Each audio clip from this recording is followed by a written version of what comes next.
gifts or through donation and charity. So that's all up here on the common.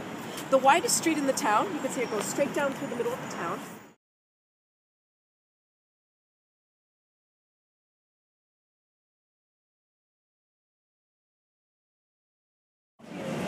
What's the Pennsylvania?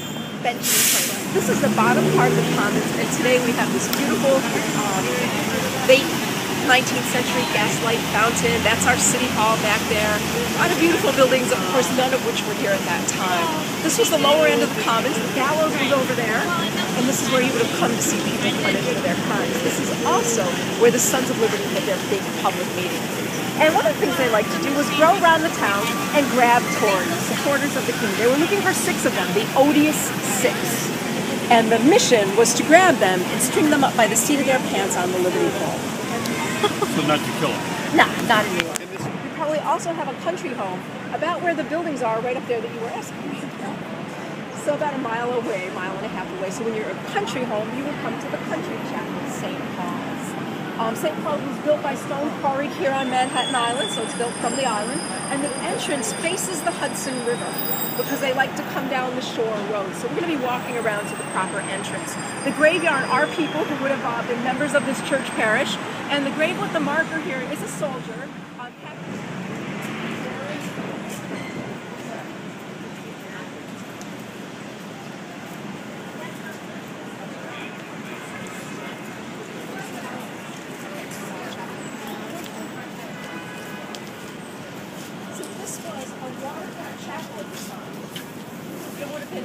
Marshland and the Hudson River. So for our purposes today, the whole World Trade Center thing does not exist. It's just Hudson River. As close as this Reefers Boyd building is it showing you? The taller building in the background? That would have been in the water. St. Paul's Chapel is the oldest surviving church building in Manhattan. On April 30th, 1789, George Washington was inaugurated, became President of the United States, and then came here with members of Congress to worship inside the church. This presidential pew is a replica of the one Washington would have used.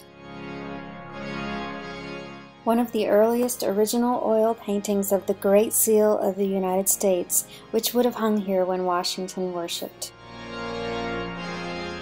Just a short walk from Trinity Church on Wall Street was Federal Hall, where Washington took his oath.